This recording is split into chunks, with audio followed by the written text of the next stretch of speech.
Baiklah, Assalamualaikum warahmatullahi wabarakatuh. Halo, apakah suara saya jelas? Halo, Mas, Pak. jelas ya? Oke. Dan Nama pribadi. apa kabar kalian semua? Alhamdulillah sehat, Pak. Alhamdulillah sehat ya. Selamat datang di web 1 mata kuliah metode penelitian. Baiklah, sebelum kita mulai perkuliahan pada hari ini, lebih baik kita perkenalan diri terlebih dahulu ya. Oke, mungkin dimulai dari saya dulu. Nama saya Rizky Putra dan saya setelah sekarang menetap di kota Padang dan pekerjaan saya selain dosen, saya juga uh, pengajar dari beberapa kurs bahasa Inggris di beberapa kota, serta saya juga menjalani bisnis sebagai guide agency. Oke, selanjutnya mungkin dilanjut Ananda Sela, silakan perkenalkan diri. Assalamualaikum, nama saya Ananda Selamiranti. Sekarang saya tinggal di KL. Saya kerja sebagai operator di pabrik. Saya Oke, dari jurusan akuntansi. Terima kasih. sama-sama. Tadi tinggal di mana? Sela? Di KL, Di Kuala Lumpur. Oh, KL. Malaysia. Baik. Selanjutnya Harun Aziz. Halo, Assalamualaikum warahmatullahi wabarakatuh. Waalaikumsalam. Perkenalkan, nama saya Muhammad Darun Aziz. Saya tinggal di Cirebon. Sekarang kerja sebagai pedagang. Oke, thank you Aziz. Selanjutnya Cela, silakan perkenalkan Gimana diri. sih? Assalamualaikum, perkenalkan nama saya Sheila. Saya dari UPBJ Jakarta, saya tinggal di Bekasi. Sekarang saya bekerja sebagai driver Shopee Food. Oke, thank you. Next, Nopri. Saudara Nopri, suaranya masih nge-mute. Unmute dulu. Assalamualaikum warahmatullahi wabarakatuh. Waalaikumsalam. Saya Nopri, saat ini tinggal di Cikarang. Profesi eh, akuntan di PT swasta. Oke, Sip. good. So, selanjutnya Aninda.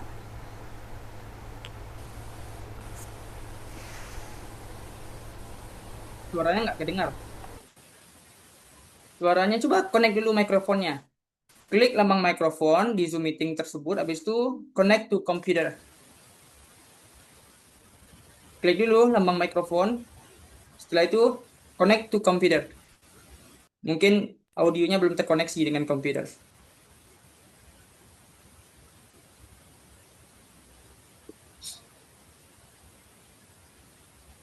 Masih nggak kedengaran Aninda. Suaranya nggak jelas. Bukan nggak jelas tapi nggak kedengaran. Coba typing aja. Typing di Zoom chat. Ada chat box di bawah.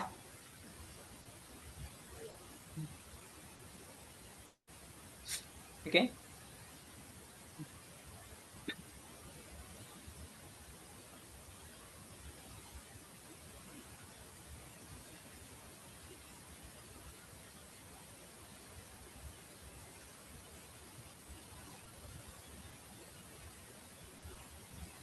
Oke. Selanjutnya Syahmina. Silahkan perkenalkan diri. Assalamualaikum, perkenalkan semuanya. Salam. Nama saya Syahina. Saya tinggal di Ciamis dari UPBJJ Bandung. Saya bekerja sebagai P3K di salah satu dinas di Kota Banjar. Terima kasih. Oke, sama-sama. Selanjutnya Amalia. Halo Amalia. Halo. Oke, silakan perkenalkan diri. Di Wah, jalan. Amalia mana nih pakai helm? Ya, Silakan perkenalkan diri. saya dipanggil Lili. Saya kerja di klinik swasta. Klinik swasta. Ya, Oke. Ini jurusannya accounting bukan? Ya, penting. Oke, sebagai Dari apa di klinik swasta? Surabaya. Dari Surabaya. Ya, kerjanya sebagai apa di klinik swasta? Sebagai, Sebagai kronovis dan kasir. oh, I see. Oke, thank you. Next, ini Lovena. Lovena, silakan perkenalkan diri.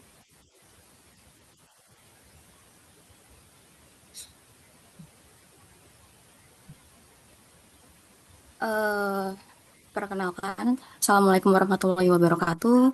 Perkenalkan, nama saya Lovina Julianti.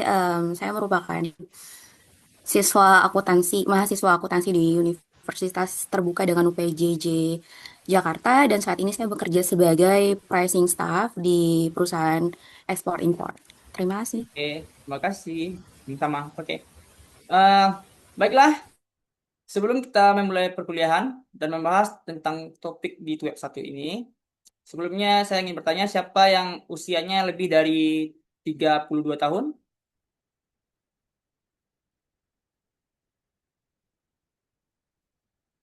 Nggak ada ya, berarti mungkin saya akan memanggil kalian semua dengan panggilan saudara-saudari, oke? Kalau ada yang lebih mungkin saya panggil dengan bapak atau ibu atau mbak. Baik, adik-adik mahasiswa semua, paham? Baiklah, ya selamat datang di web satu ya, di mata kuliah metodologi penelitian.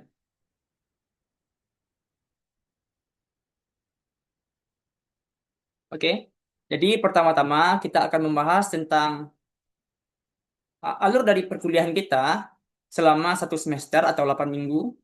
Apa saja yang akan kalian lakukan selama satu semester ini? Di minggu pertama yaitu tanggal 13 April lalu, itu aktivitas belajar satu. Ya, kalian diminta untuk belajar mandiri ya. Baca BMP, buku bahan materi pokok dari um, Library UT ya. Oke, dan juga materi-materi yang terkait dengan materi tersebut. Selanjutnya di minggu kedua, dari tanggal 20 April 2026, kita akan mengadakan aktivitas 2, yaitu webinar 1 sekarang ini. Oke. Dalam webinar 1 ini saya akan menjelaskan apa saja pokok-pokok dari tugas 1 yang akan kalian lakukan, serta beberapa definisi dan teori yang harus kalian pahami tentang hal tersebut. Jadi setelah web, nanti akan ada tugas yang harus kalian kerjakan. Lalu di minggu ketiga, tanggal 27 April 2026, nanti akan ada aktivitas belajar 4, yaitu diskusi. Saya harap kalian semua aktif berdiskusi ya, karena diskusi ini berhubungan dengan nilai dari mata kuliah ini. Serta nanti akan ada tugas 2 yang harus kalian kerjakan. Lalu di minggu keempat, tanggal 4 Mei, aktivitas belajar 6, yaitu kita akan mengadakan web 2. Ya, mungkin dari aktivitas 4 ini kita majukan jadwal lebih awal ya. Karena kalau dimulainya seperti sekarang di weekend, di minggu dari aktivitas belajar itu, kalian punya waktu hanya short time. Ya kan? Contoh untuk web 1 nih, kita mulainya di tanggal 25, sedangkan di tanggal 27 sudah masuk aktivitas belajar 4. Jadi, kalian hanya punya waktu 2 hari, hari Sabtu dan hari Minggu. Ya kan? Jadi, waktunya singkat. Dikarenakan tugas 1 ini nggak terlalu banyak yang harus kalian kerjakan, jadi nggak masalah. Mungkin di minggu berikutnya, dalam aktivitas belajar 6, web 2, kita mengadakannya lebih awal. Mungkin di hari Minggu atau di hari Sabtu dalam minggu ketiga. Misalkan di tanggal 2, di tanggal 3 Mei atau tanggal 2 Mei. Oke? Paham? Lebih di jadwalnya lebih maju gitu. Karena kalau kita mulai di tanggal 10 atau 9 Mei, maka kalian punya waktunya short time. Oke? Kemungkinan kalian nggak fokus untuk mengerjakan tugas dan akhirnya buru-buru. Ketika mengerjakan tugas dengan buru-buru, kalian nggak paham dengan konsep dan hasilnya pun tidak maksimal. Oke? Jadi lebih bagus kita mengadakannya lebih awal. Meskipun jadwalnya itu lebih dulu daripada jadwal yang sudah ditentukan. Karena kalian akan punya lebih banyak waktu untuk mengerjakan tugas. Oke? Terus di minggu kelima, tanggal 11 Mei, itu ada aktivitas belajar 8, yaitu tugas 3, lanjutan ya. Lalu di minggu ke-6, tanggal 18 Mei, kita mengadakan aktivitas belajar 9, yaitu webinar 3. Oke? Akan ada web 3, serta tugas keempat, yaitu aktivitas belajar 10. Dan di minggu ke-7, tanggal 25, akan ada aktivitas belajar 11, yaitu tugas lanjutan dari tugas 4 yang harus kalian kerjakan. Lalu ada aktivitas belajar 12, yaitu web keempat. Oke? Setelah itu, di minggu ke-8, tanggal 1 Juni, akan ada aktivitas belajar 13, yaitu diskusi 2. Setelah itu baru upload laporan final tugas 4. Paham? Dedek mahasiswa semua? Paham ya? Oke. Sekarang kita bahas tugasnya. Apa sih tugasnya? Pertama tugas 1. Tunggu sebentar ya. Wait for a minute.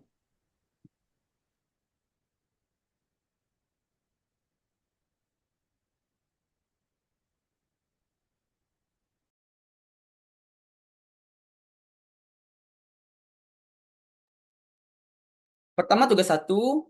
Jadi di tugas 1 ini kalian diminta untuk menyusun topik, rumusan masalah, dan tujuan serta membuat judul penelitian. Oke. Jadi terserah judulnya apa. Intinya judulnya harus berkaitan dengan bidang keilmuan kalian. Jika jurusan kalian akuntansi, carilah judul-judul penelitian akuntansi. Kalau jurusan pilihan kalian adalah manajemen, carilah judul manajemen. Selanjutnya, mencari dan membaca dan mengorganisasikan bacaan. Minimalnya 10 referensi ya. Dan ada 5 artikel dan 5 buku. Pastikan referensinya itu tidak lebih dari 5 tahun terakhir. Cari yang up to date. Oke? Jangan sampai kalian cari referensi, oke? Seperti artikel jurnal yang dipublish tahun 2010. Nggak bagus, oke? Cari yang lebih update. Selanjutnya, penulisan proposal penelitian serta membuat kerangka karangan penulisan proposal penelitian. Itu yang terakhir. Itu dalam tugas 1. Jadi nanti kalian buat dalam bentuk tabel. Terus di tabel 1 ada judul penelitian, oke? Di tabel 2 ada referensi-referensi dari jurnal-jurnal dan buku-buku yang sudah kalian kumpulkan, oke? Dan di bawahnya mungkin buatlah kesimpulan dari apa yang kalian baca, baik dari artikel jurnal dan buku-buku tersebut. Oke, yang terakhir, buatlah kerangka karangan penulisan proposal penelitian. Di tugas 2. Jadi tugas 2 ini pertama, memperbaiki tugas 1 berdasarkan komentar dan masukan perbaikan dari saya sebagai pembimbing. Nanti akan saya berikan komentar serta masukan dan kalian harus perbaiki. Yang kedua, menyusun tinjauan pustaka dan kerangka konsep. Jadi fokusnya mungkin pada penulisan bagaimana cara menulis daftar pustaka, oke, dan menulis kalimat yang berdasarkan si penulis dengan menuliskan namanya, oke, atau tahunnya dengan pola yang sudah terakademisi.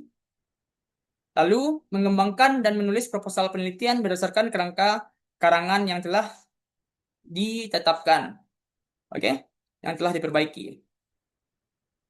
Itu tugas 2. Lalu di tugas 3, memperbaiki tugas 2 berdasarkan komentar dan masukan perbaikan saya sebagai pembimbing.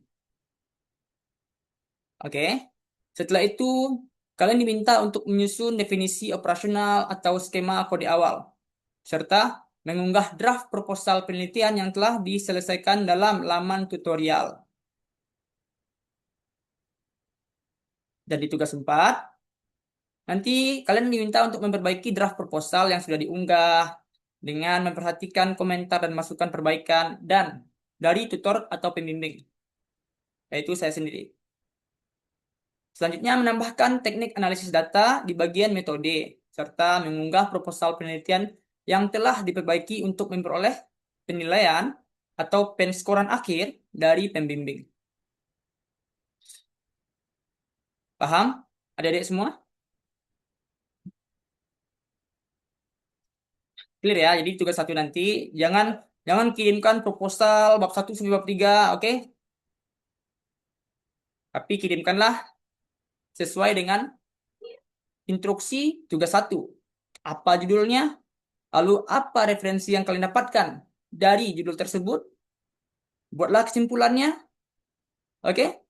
Kesimpulan itu ya apa fenomena latar belakangnya, lalu teori apa yang dipakainya, lalu bagaimana hasilnya, oke? Lalu metode apa yang dipakai. Setelah itu buatlah kerangka untuk penulisan proposal penelitian, oke?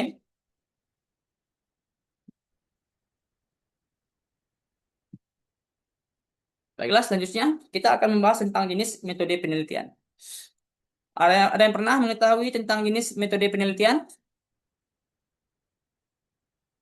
Jadi jenis metode penelitian ini ada banyak ya, ada beberapa jenis, tapi kita fokus ke yang basic aja, yang basic konsep dari jurusan akuntansi. Jadi ada 3 metode penelitian yang akan kita breakdown, kita jelaskan secara detail. Pertama yaitu metode kuantitatif. Yang kedua metode kualitatif. Yang ketiga yaitu metode campuran. Apa itu metode campuran? Ya, gabungan dari kuantitatif dan kualitatif. Pertama, metode kuantitatif. Jadi metode kuantitatif ini adalah metode yang biasa digunakan oleh para akademisi di bidang akuntansi. Kenapa? Coba lihat definisinya. Menurut Sugiono tahun 2023, metode penelitian yang berlandaskan pada filsafat positivisme digunakan untuk meneliti populasi atau sampel tertentu. Pengumpulan data menggunakan instrumen penelitian, analisis data bersifat kuantitatif dan statistik dengan tujuan untuk menguji hipotesis yang telah ditetapkan. Kenapa metode kuantitatif ini umum digunakan oleh orang-orang di bidang akuntansi? Karena sifatnya itu adalah statistik. Otomatis, data-data yang dikumpulkan dalam penelitian itu berbentuk angka-angka. Oke? Data yang berbentuk angka-angka itu pasti berhubungan dengan laporan keuangan. Karena akuntansi selalu mengacu pada laporan keuangan untuk mencari data penelitian. Tidak selalu ya, mungkin sering. Karena ada juga metode kualitatif yang bisa digunakan pada pihak dari pelakunya atau orangnya. Oke. Kalau menurut Creswell nih di tahun 2014, metode untuk menguji teori-teori tertentu dengan cara meneliti hubungan antar variabel yang diukur dengan instrumen penelitian sehingga data yang terdiri dari angka-angka dapat dianalisis berdasarkan prosedur statistik. Oke? Nah, berarti konsepnya jelas ya. Kalau metode kuantitatif ini adalah metode yang menggunakan data angka-angka. Oke? Ya, pastinya itu berhubungan dengan akuntansi. Akuntansi pasti menggunakan data dari laporan keuangan. Jadi, pahami juga karakteristik dari penelitian kuantitatif. Pertama, objektif dan bebas nilai. Kenapa? Karena data berupa angka yang dianalisis secara statistik. Oke? Sehingga itu meminimalkan bias peneliti. Kenapa seperti itu? Yang namanya angka-angka itu certain atau pasti. Oke? Tidak ada ambiguitas dalam data tersebut. Oke? Kecuali adanya cheating dalam input angka, input data dalam penelitian. Mungkin munculnya bias. Oke? Cheating itu seperti kecurangan. Oke?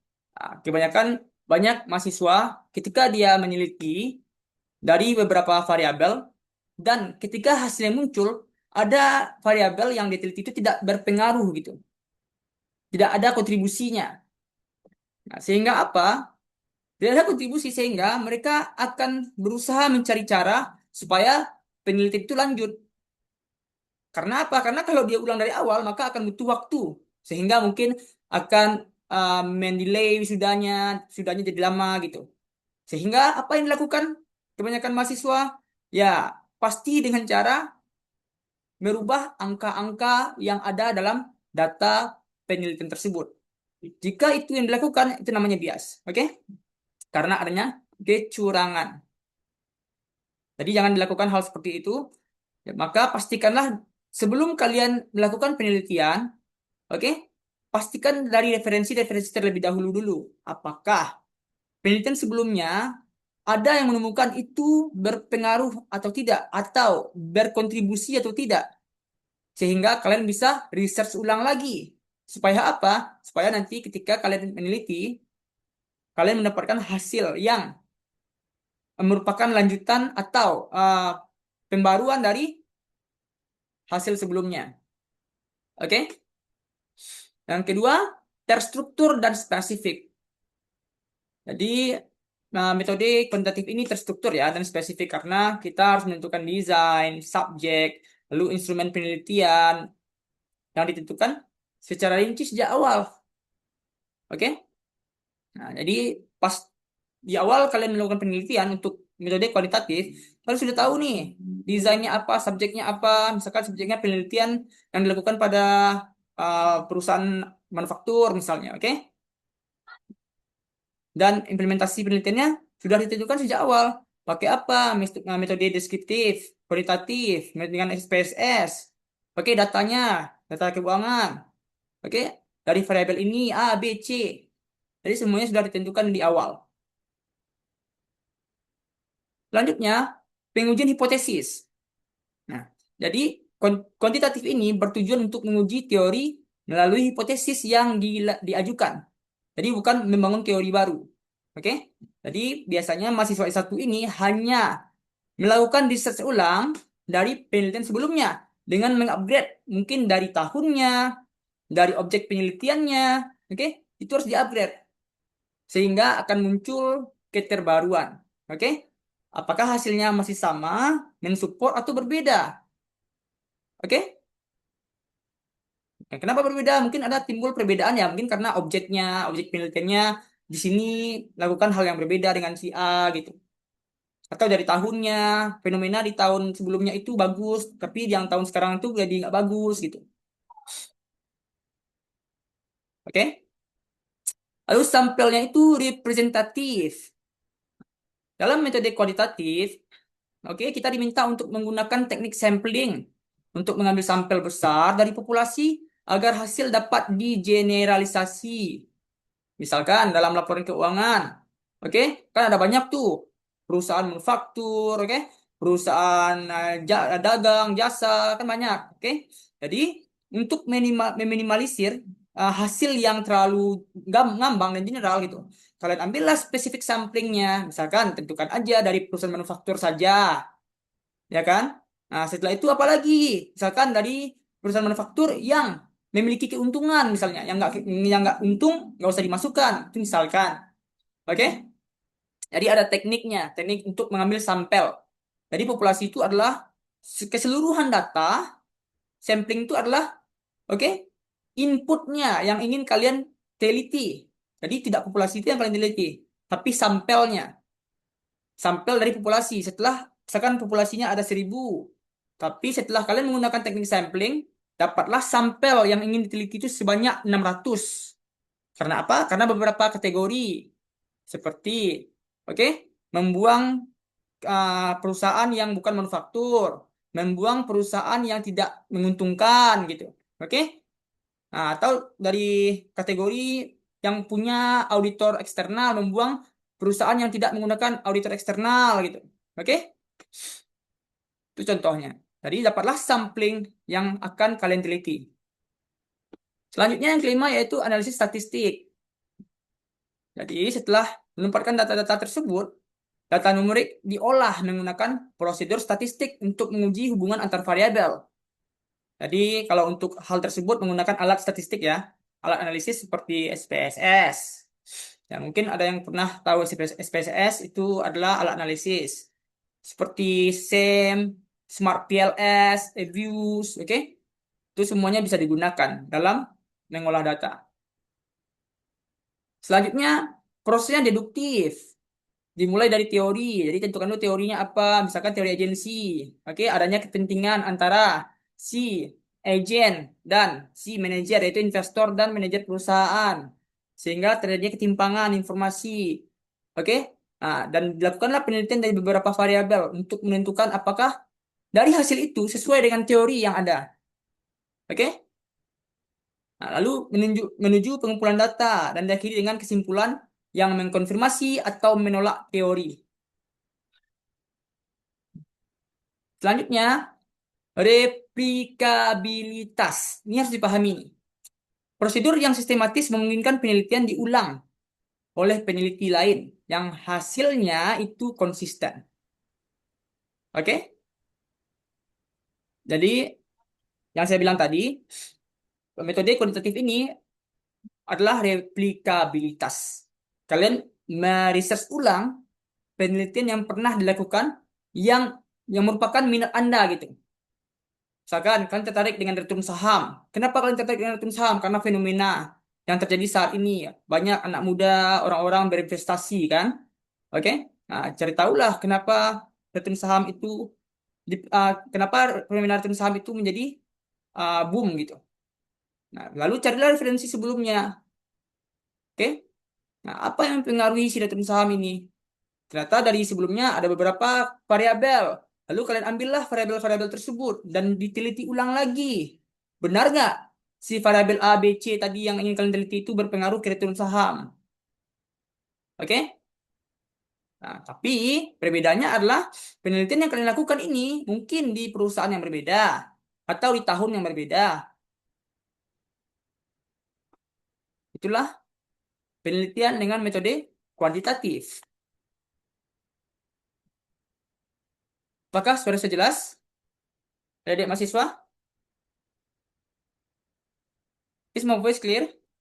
Jelas nggak? Jelas, Pak. Oke, jelas ya. Oke. Jelas, Pak.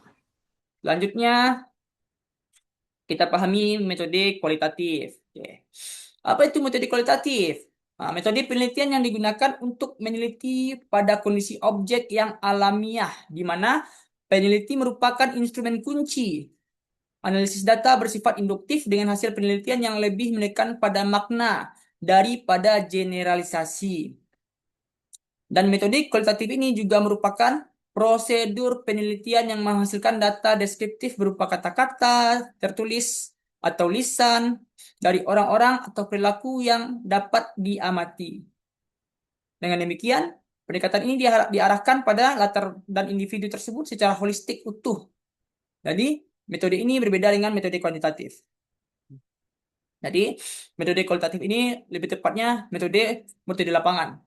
Kalian harus memiliki relasi dan memiliki komunikasi yang baik untuk mendapatkan data yang kalian butuhkan dalam penelitian. Ya, mungkin kalian akan melakukan wawancara atau kalian akan melakukan survei, oke? Dan itu butuh komunikasi yang bagus, oke? Karena apa? Karena kalian harus pergi ke lapangan, oke, bertemu dengan subjek-subjek yang ingin kalian interview gitu. Ini karakteristiknya. Karakteristik penelitian kualitatif. Lingkungannya alamiah atau neutral setting. Jadi penelitian ini dilakukan pada konteks langsung di lapangan tempat fenomena terjadi. Oke, misalkan kalian ingin meneliti tentang ini perilaku investor di pasar saham, Bursa Efek Indonesia misalnya. Apa yang kalian lakukan? Ya, carilah para investor yang bermain saham gitu. Interview mereka. Oke, setelah itu interview ambil kata-katanya. Oke, ambil kata-katanya, tentukan kata-kata menjadi kode, lalu buatlah tema dari kata kunci tersebut. Baru diolah. Itu namanya metode penelitian kualitatif. Yang kedua, manusia sebagai instrumen. Oke, atau human instrument. Jadi peneliti sendiri yang mengumpulkan data, bukan instrumen kuesioner. Yang ketiga, penggunaan pengetahuan implisit dengan memanfaatkan perasaan dan pemahaman intuisif peneliti untuk melakukan penelitian ini. Yang keempat, analisis datanya induktif. Data dibangun menjadi pola atau teori dari bawah ke atas. Oke? Nah, biasanya orang melakukan coding untuk melakukan penelitian ini. Dan fokus pada partisipan. Lebih menonjolkan pandangan dan makna dari sudut pandang informan, bukan peneliti. Oke, jadi semuanya berdasarkan apa yang kalian dapat dari interview tersebut, dari wawancara tersebut. Oke? Desainnya fleksibel. Prosedur penelitian ini dapat berubah sesuai kondisi di lapangan. Lalu data deskriptif, data dikumpulkan berbentuk kata-kata, gambar, dan dokumen, bukan angka statistik. Jadi berbeda ya. Lalu data kualitatif itu data yang didapatkan melalui proses wawancara mendalam, observasi, dan dokumen. Selanjutnya, sampaian teoritis. Informan dipilih berdasarkan informasi yang relevan, bukan representasi populasi statistik. Seperti yang saya bilang tadi kan, misalkan penelitian yang ingin kalian ambil adalah tentang minat dari investor dalam bursa saham, bursa efek Indonesia gitu. Ya, pastinya kalian harus mencari orang-orang yang berinvestasi dalam bursa efek Indonesia tersebut. Oke, misalkan kategorinya apa? Lalu carilah orang-orang tersebut. Dan di dalam mengumpulkan data, pastikan kalian memiliki komunikasi yang baik. Bagaimana orang-orang yang ingin kalian interview itu welcome dan senang gitu untuk menyambut kalian datang ketika melakukan wawancara atau lain-lainnya. Oke? Jadi semuanya harus terkonsep dengan baik.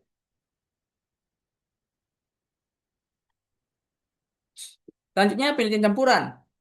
Jadi penelitian campuran ini adalah penelitian yang pendekatan penelitiannya menggabungkan elemen dari metode kuantitatif dan metode kualitatif dalam satu penelitian atau rangkaian penelitian dengan tujuan memperoleh pemahaman yang lebih komprehensif terhadap satu fenomena yang melibatkan pengumpulan, analisis, dan integrasi data kuantitatif dan kualitatif dalam satu studi dengan desain yang terencana untuk menjawab pertanyaan penelitian yang kompleks. Tapi kalau masih S1, nggak usah menggunakan penelitian campuran. Karena untuk penelitian kualitatif aja sudah menghabiskan waktu. Oke? Apalagi campuran. Jadi jangan terlalu inilah perfeksionis gitu. Carilah penelitian yang mungkin dapat kalian jangkau. Oke? Selanjutnya kita memahami bagaimana cara menemukan topik penelitian dan mencari referensi. Ini adalah hal yang harus kita pahami untuk tugas satu ini. Oke? Jadi, pertama, menemukan topik penelitian ini adalah fondasi awal yang dilakukan dalam kegiatan penelitian. Maka penting sekali untuk menentukan topik penelitian terlebih dahulu, baru ke tahap berikutnya. Masalah-masalah penelitian ini bersifatnya abstrak, umum, dan luas. Jadi kalian bisa memikirkan apapun yang kalian inginkan. Tapi ingat, harus terstruktur dan harus mengarah kepada bidang keilmuan kalian. Ini cara menentukan topik. Pertama, sesuaikan dengan bidang peneliti. Oke? Sesuaikan dengan bidang peneliti ini, prinsipnya bahwa topik penelitian harus selaras dengan disiplin ilmu, minat akademik, dan juga kompetensi yang dimiliki oleh peneliti tersebut. Misalnya, jurusan akuntansi, maka topik harus berada dalam ruang lingkup akuntansi keuangan, atau auditing, atau akuntansi manajemen, atau perpajakan. Oke? Alasannya apa? Supaya kesesuaian bidang tersebut memudahkan pemahaman teori. Setiap bidang memiliki teori utama. Contoh, menggunakan teori agensi teori yang tadi saya bilang. Adanya agensi teori, adanya signaling teori, adanya PAT, positive accounting theory. Nah, jadi semuanya berdasarkan teori untuk menentukan bidang penelitian tersebut. Selanjutnya, mempermudah pengelolaan data. Jadi pengelolaan data ini sangat penting ya, karena setiap bidang punya jenis data berbeda. Contohnya akuntansi. Biasanya para peneliti akuntansi dia akan menggunakan laporan keuangan. Lalu di manajemen misalnya menggunakan survei, oke, dari karyawan kah, dari employer kah, dan lain-lainnya. Lalu meningkatkan kualitas penelitian, topik yang sesuai bidang biasanya lebih fokus, oke, karena akan lebih terfokus pada bidang akademisi yang kalian tekuni saat ini. Misalnya akuntansi, fokus ke akuntansi, oke, jadi nggak keluar jalur. Selanjutnya lebih fokus dan lebih analisis gitu, lebih dalam analisisnya. Kenapa? Karena ketika kalian memahami bidang yang kalian pelajari dan melakukan penelitian yang selaras dengan yang kalian pelajari, itu analisisnya lebih dalam. Karena apa? Karena kalian sudah memiliki basicnya, oke? Dan juga lebih relevan dengan literatur ilmiah. Ini yang paling penting, harus relevan dengan literatur ilmiah. Oke, jadi pastikanlah kalian memahami apa bidang yang kalian teliti dulu berdasarkan keilmuan kalian. Yang kedua yaitu memilih yang sedang tren atau isu terkini. Kenapa? Ya, karena memilih topik tren ini berarti mengambil masalah yang sedang berkembang dan sering dibahas, oke? Dan juga memiliki relevansi yang tinggi saat ini. Itu sangat bagus ya, karena sangat up to date dalam memilih tren dan isu terkini melalui fenomena yang terjadi saat ini. Baik dalam dunia akademik itu, baik dalam dunia bisnis kah itu, atau di lingkup masyarakat. Dalam penelitian akuntansi juga topik tren biasanya berkaitan dengan perubahan teknologi. Oke, karena sekarang adanya AI, right? Adanya apa namanya? Tools untuk penggunaan akuntansi kayak SAP, oke? Dan selanjutnya berhubungan juga dengan regulasi baru. Banyak regulasi-regulasi yang sudah update dalam akuntansi. Lalu dalam isu global seperti etika, oke, lingkungan, serta digitalisasi. Jadi itu harus penting. Dan mengapa harus memilih topik yang tren? Ya, pertama mungkin dari itu lebih relevan dan aktual. Jadi tidak ketinggalan zaman. Oke? Penelitian modern itu menunjukkan adanya akuntansi terkini yang berkembang dan mengikuti era digital dan sustainability. Oke? Yang kedua, mungkin mudah mendapatkan referensi terbaru. Karena isu-isu terkini dari bidang yang kalian tekuni itu pasti ada penelitian-penelitian terbaru yang sudah dilakukan. Jadi, kalian mudah mendapatkan referensi yang terbaru. Oke? Yang bisa dibahas-bahas banyak dalam jurnal artikel seperti Sinta, Scopus, dan lain-lainnya. Dan selanjutnya, lebih bermanfaat secara praktis. Karena itu bisa berdampak baik untuk dibaca untuk oleh perusahaan jika penelitian itu berlandaskan dengan laporan keuangan atau di dunia kerja untuk memahami, untuk menganalisis terhadap isu-isu yang sedang diangkat tersebut. Selanjutnya, menelusuri berbagai literature review atau review artikel jurnal. Oke, ini sangat penting untuk menelusuri berbagai literature review karena kita harus mengetahui apa research gap yang ingin kita temukan dalam variabel yang ingin kita teliti tersebut. Research gap itu adalah celah penelitian. Dari penelitian yang kita lakukan, oke, itu harus berlandaskan permintaan, oke, permintaan penelitian yang dilanjutkan. Atau dalam artikel-artikel ilmiah biasanya ada dibilangnya further research yang diinginkan. Oke, research gap itu bisa didapatkan dari beberapa metode, yaitu fenomena atau dari variabel-variabel yang belum diteliti karena dalam kesimpulan dari penelitian tersebut biasanya ada presentasi kontribusi dari variabel yang diteliti. Misalkan penelitiannya terhadap perhitungan saham atau manajemen laba. Dia menggunakan 3 variabel, tapi 3 variabel itu hanya berkontribusi sekitar 40%. Berarti masih ada variabel yang 60% yang belum diteliti. Oke, itu namanya research gap. Itu contohnya. Oke, dalam artikel biasanya itu ada.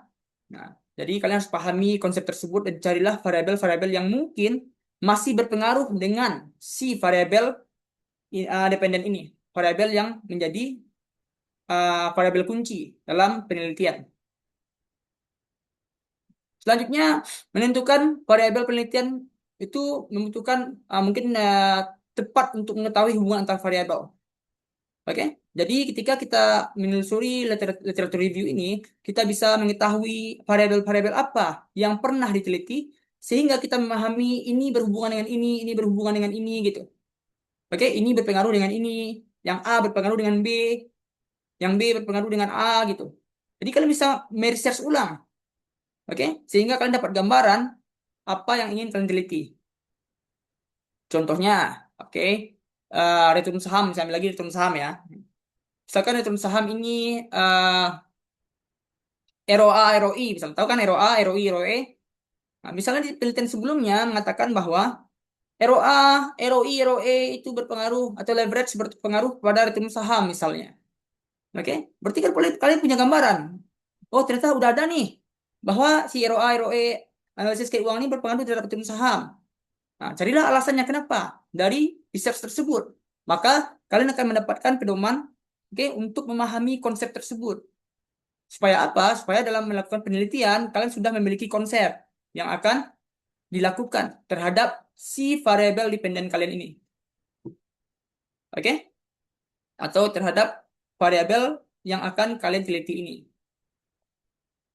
Selanjutnya juga memperkuat dasar teori. Karena dengan menelusuri berbagai literatur, maka kalian bisa memperkuat dasar teori. Oke? Tidak hanya itu, juga dapat menghindari duplikasi penelitian tanpa literatur review. Jadi kamu bisa meneliti hal yang sudah terlalu banyak diteliti dan tidak ada kontribusi baru. Jangan mendapatkan penelitian yang tidak berkontribusi.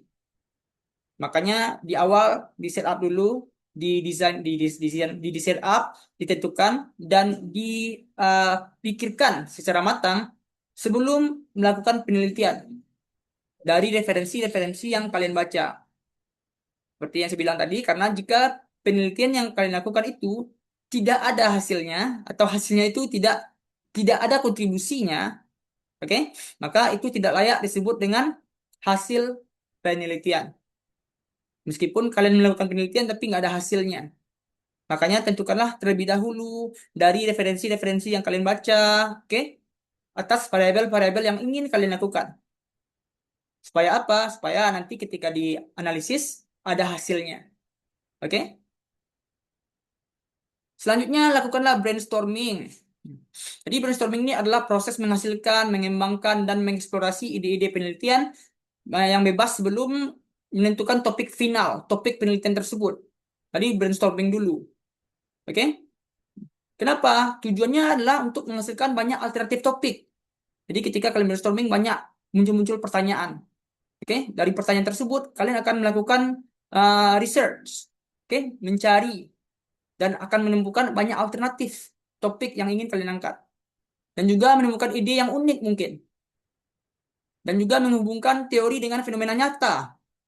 Oke? Karena brainstorming itu bisa memunculkan hal-hal yang mungkin out of the box ya. Yang nggak pernah kalian pikirkan tiba-tiba muncul. Oke? Berdasarkan fenomena, teori, berdasarkan literatur review. Oke? Dan tekniknya banyak untuk melakukan brainstorming ini. Pertama dengan mind mapping. Jadi mind mapping itu kalian mapping dengan misalkan kalian ingin meneliti tentang manajemen laba, oke? Habis itu kalian mapping lah manajemen laba dengan keyword tersebut. Lalu highlight keyword tersebut, carilah informasi-informasi yang berkaitan dengan si manajemen laba. Lalu baca-bacalah hal tersebut. Apa aja sih yang dibahas dalam manajemen laba ini gitu. Maka setelah itu kalian akan menemukan sebuah hal baru, something new. Bisa juga dengan 5W1H misalkan, question word, 5W1H. Apa gitu. Oke? Apa masalahnya? Lalu misalkan kenapa itu penting. Nah, alright? Atau where, when. Nah, di mana terjadi, kapan terjadi. Jadi banyak caranya untuk melakukan brainstorming tersebut. Selanjutnya, berdiskusi dengan dosen atau ahli. Ini yang paling penting nih. Supaya tidak salah arah. Oke? Supaya tidak ngambang atau tidak ini tidak layak. Jadi harus berdiskusi dengan dosen atau ahli. Ya, kenapa ini sangat penting? Pertama, untuk memastikan topik itu layak diteliti. Oke, apakah topik itu terlalu luas atau terlalu sempit? Atau apakah topik itu memiliki kontribusi ilmiah? Itu semua harus dipastikan. Karena kalau tidak berkontribusi, seperti saya bilang tadi, itu namanya bukan hasil dari penelitian ilmiah. Selanjutnya, untuk menghindari kesalahan sejak awal. Jadi banyak kesalahan yang bisa dicegah kalau kalian berdiskusi terlebih dahulu dengan dosen atau ahli. Oke? Seperti salah memilih variabel, atau tidak sesuai teori, atau metodenya tidak tepat. Karena jika salah, misalkan kalian udah nulis nih, udah habis waktu sebulan 2 bulan nulis, ya kan? Tiba-tiba salah, oke? Teorinya salah, tidak sesuai, kalian rubah lagi. Atau metodenya salah, tidak tepat, kalian rubah lagi, oke? Dan merubah itu, kalian butuh referensi lagi, baca-baca lagi, baca, tulis, jadi menghabiskan waktu. Selanjutnya mungkin mendapatkan perspektif ya, karena ketika berdiskusi dengan dosen, kalian memiliki pandangan baru, perspektif baru, oke? Dan biasanya lebih berpengalaman dan bisa menguasai literatur dan juga mengetahui tren penelitian. Yang terakhir ya mungkin jika berdiskusi dengan dosen, kalian akan memperkuat landasan teori dan metodologi pastinya. Karena apa? Karena diskusi membantu menentukan teori yang tepat serta memilih metode analisis yang tepat seperti teorinya misalkan teori agensi atau PAT yang tadi saya bilang. Ada analisis teori, ada PAT, dan lain-lain. Serta metode analisis menggunakan regresi kah, atau SMPLS kah, oke? Selanjutnya, bermanfaat untuk subjek penelitian, oke? Jadi bermanfaat untuk subjek penelitian ini berarti bahwa topik yang dipilih harus memberikan manfaat yang nyata. Itu yang paling penting. Topik penelitian memberikan manfaat yang nyata. Oke, bagi pihak yang diteliti atau subjek penelitian bagi baik secara langsung maupun tidak langsung. Seperti penelitian pada perusahaan. Jadi ketika adanya hasil tersebut itu berdampak pada perusahaan sebagai pertimbangan. Dan mengapa harus bermanfaat? Karena untuk meningkatkan nilai penelitian. Selanjutnya relevan dengan dunia nyata. Oke? Selanjutnya juga mempermudah akses data dan mendukung pengambilan keputusan. Oke? Karena hasil kalian itu akan bisa menjadi pertimbangan. Baik sebagai data untuk si mahasiswa selanjutnya, oke, atau referensi bagi mahasiswa selanjutnya, atau pengambilan keputusan bagi manajer perusahaan atau investor ketika melihat hasil tersebut. Apakah perusahaan ini bagus, layak, apa masalahnya, itu bisa menjadi pendukung untuk pengambilan keputusan. Oke? Selanjutnya terjangkau oleh peneliti. Ini yang paling penting nih. Terjangkau ini maksudnya bukan apa ya, bukan semata-mata biaya, tapi juga waktu.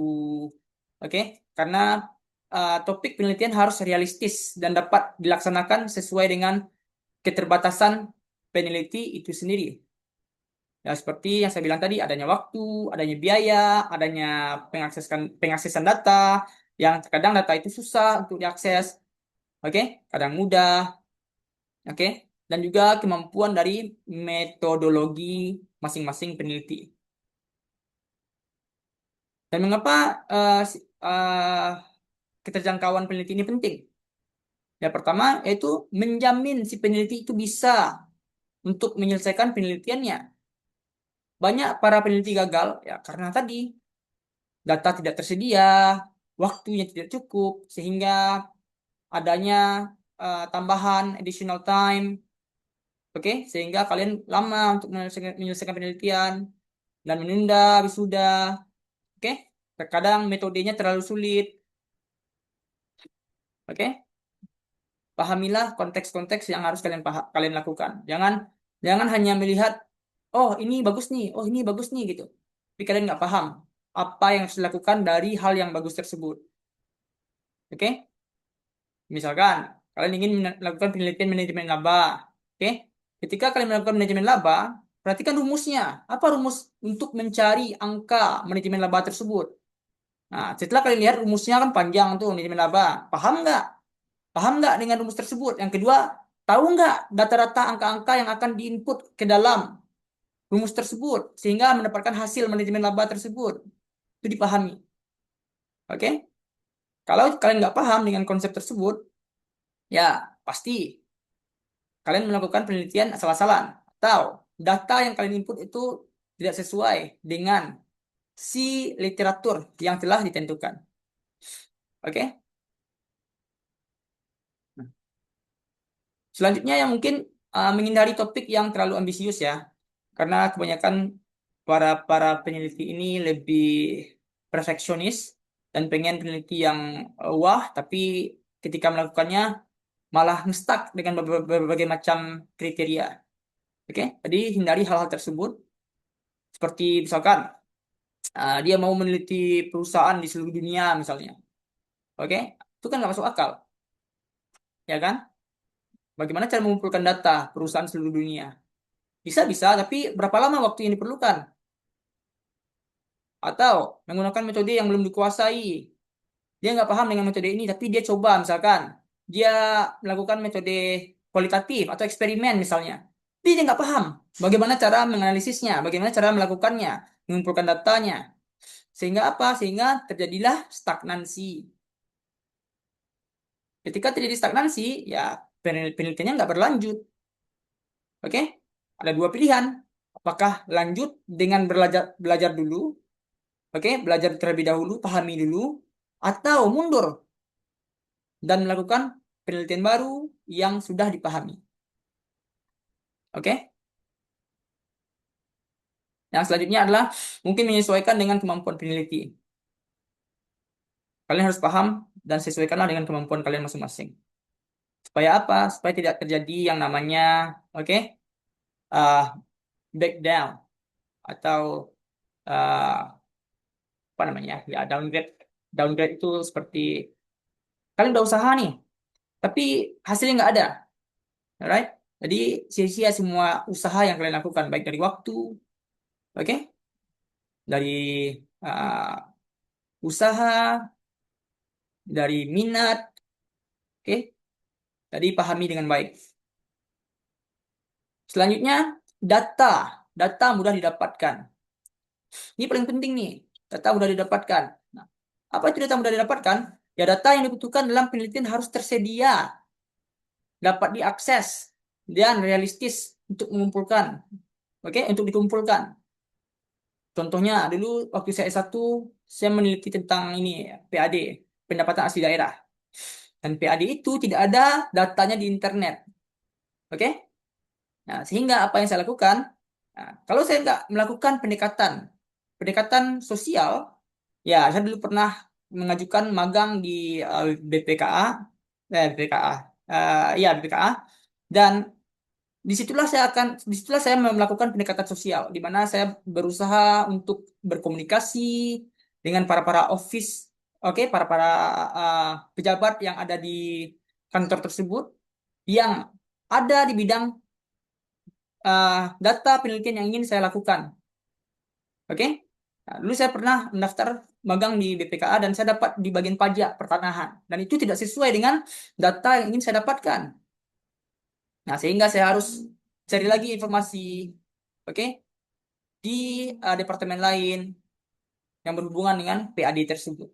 Akhirnya apa? Setelah saya melakukan pendekatan sosial dan saya kenal dengan beberapa orang, oke, pejabat direksi di BPKA tersebut, dan akhirnya saya mudah untuk mendapatkan data, oke. Nah, ketika saya minta data, lalu diprintkanlah data yang banyak sekali, oke, sama seperti laporan keuangan. Nah, data itulah yang saya gunakan untuk penelitian. Jika saya tidak mengetahui hal tersebut, misalkan saya ambil PAD, tapi saya nggak tahu nih datanya ada di mana gitu, apakah di internet, apakah di sini, saya nggak tahu. Tapi saya hanya nulis sesuai dengan referensi yang saya dapatkan. Tapi ketika saya melakukan penelitian, menganalisis hal tersebut, Saya nggak tahu angka apa yang ingin saya masukkan. Maka saya bunuh diri. Alright? Meskipun saya juga tahu, meskipun saya pahami angkanya angka dari PAD, oke, pendapatan asli daerah, tapi saya nggak tahu nih data itu ada di mana gitu. Atau saya tahu data ada di mana, datanya ada di kantor BPKA, tapi ketika meminta si data itu susah gitu. Jadi ada banyak faktor dalam melakukan penelitian. Yang pastinya data itu harus mudah didapatkan, apalagi metode kualitatif. Oke, metode kualitatif itu membutuhkan waktu, biaya, tenaga, relasi. Oke, itu yang harus kalian pahami. Sebenarnya kalau untuk menganalisis itu nggak susah. Cuman gunakan alat, lakukan analisis, dapat hasil. Tapi prosesnya yang susah. Prosesnya butuh waktu. Tidak mudah. Oke? Dan mengapa kemudahan data itu sangat penting? Ya, pertama, untuk menentukan keberhasilan penelitian. Tanpa data, penelitian tidak bisa dilakukan. Oke? Dan analisis pun tidak bisa dibuat. Selanjutnya, menghemat waktu dan tenaga. Data yang mudah itu mempercepat proses penelitian dan mengurangi adanya revisi. Selanjutnya, mengurangi risiko kegagalan. Seperti yang saya bilang tadi, banyak peneliti yang gagal karena datanya tidak tersedia atau akses untuk mendapatkan datanya ditolak gitu. Seperti yang saya bilang tadi, misalkan saya tahu nih PAD itu ada di BPKA, kantor BPKA. Tapi ketika saya minta data, saya nggak diperbolehkan. Oke? Saya nggak dikasih. Sehingga apa? Saya nggak bisa melakukan analisis untuk penelitian tersebut. Atau data tidak lengkap. Oke? Misalkan, kalian memiliki 4 variabel, ya kan? Nah, tapi ketika melakukan analisis, data yang terkumpul itu hanya 3 variabel saja, satunya enggak. Ya, sama aja. Oke? Data tidak lengkap. Jadi pastikanlah data itu harus mudah didapatkan. Dan di awal, sebelum kalian melakukan penelitian, pahami dulu data yang ingin kalian dapatkan. Jangan sampai kalian sudah merancang penelitian, tapi datanya belum tahu bagaimana untuk dikumpulkan. Maka itu sama aja bunuh diri. Kenapa? Karena kalau datanya tidak terakses, penelitian kalian tidak bisa dilanjutkan. Oke? Selanjutnya, topiknya penting untuk diteliti. Pastinya berkontribusi pada kemajuan ilmu pengetahuan.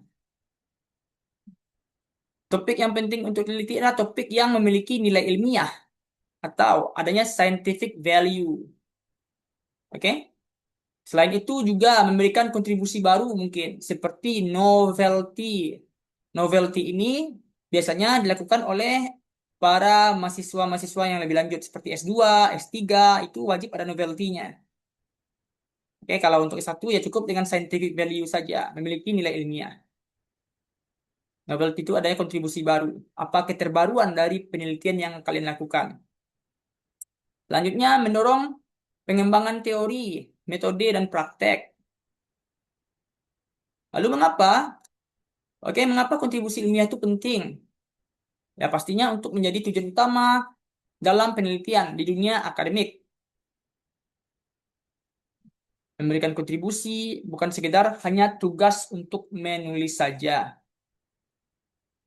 Dan juga membedakan penelitian yang mana yang berkualitas, oke? Dan yang mana yang baik, yang mana yang tidak. Seperti yang saya bilang tadi, adanya novelty, keterbaruan, adanya scientific value, oke? Dan mungkin adanya insight baru. Dan yang bisa digunakan oleh peneliti lain. Penelitian yang penting itu bisa dijadikan referensi.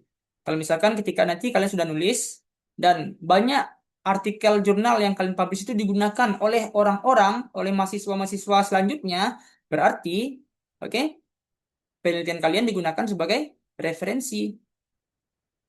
Berarti penelitian kalian dibutuhkan karena dikembangkan lebih lanjut oleh orang-orang selanjutnya. serta penelitian yang mendukung pengembangan teori dan praktek.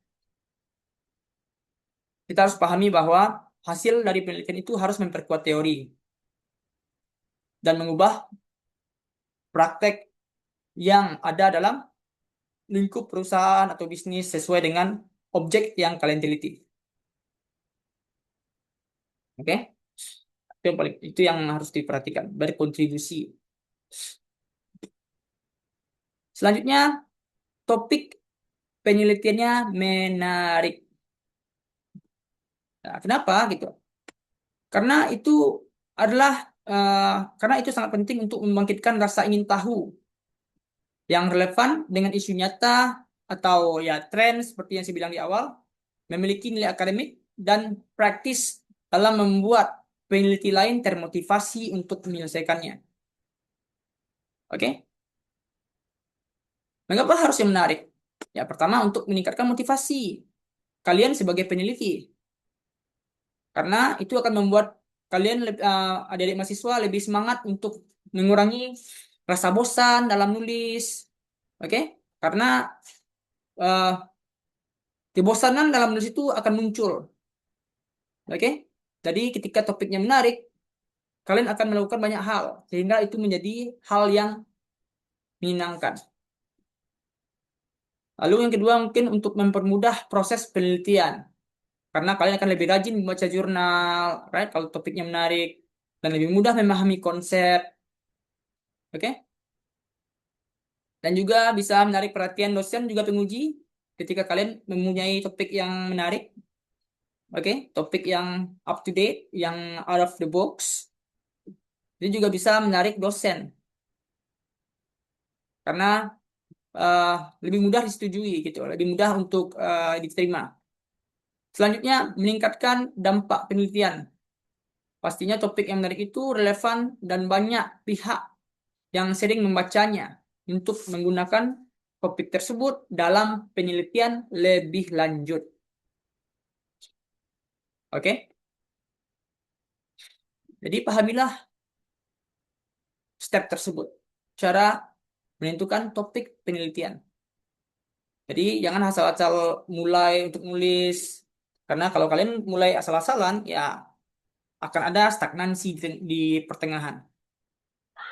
Jadi pahami di awal apa yang harus kalian lakukan, tentukan datanya, tentukan metodenya, tentukan alat analisisnya, oke? Tentukan juga referensi-referensi dari penelitian terlebih dahulunya untuk mengetahui ini akan ada hasilnya nggak, akan ada kontribusinya nggak, oke? Karena kalau kalian nggak set up di awal, oke, pasti itu akan berdampak pada tugas yang kalian lakukan. Mungkin adanya masalah tengah di pertengahan, paham? Oke, dari Mas Iwa, tunggu bentar ya. Wait for a minute. Saya mau ini kayak toilet bentar. Oke.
Halo, halo, adik mahasiswa semua.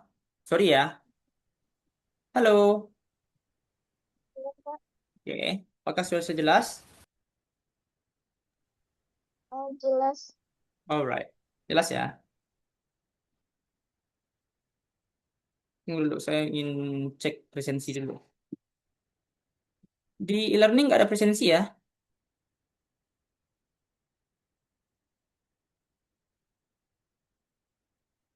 Mungkin ya adik-adik mahasiswa silakan tulis nama lengkap, oke. Lalu ya kelas, nomor BP, oke. Untuk presensi hari ini. Takutnya nanti saya lupa dan tidak ada presensi. Silakan tulis di chat box ya. Ini jadi di ini aja di lanjut saja.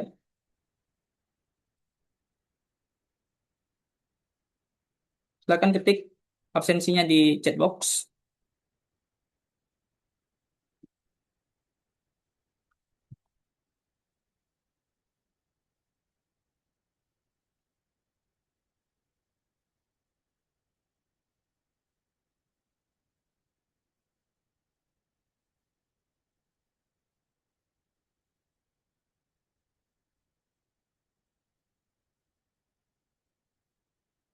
Halo, halo,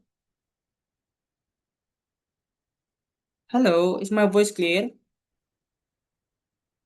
Halo. Ya, Pak. Oke, ya silakan tulis presensinya ya, nama nama lengkap, nomor BP-nya, terus apa lagi? Mata kuliah, jurusannya apa gitu. Oke?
Oke, hanya satu Aninda, yang lain?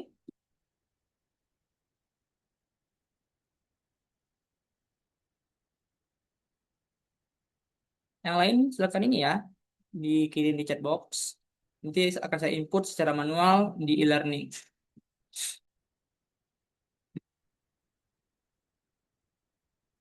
Ayo kita lanjut ya.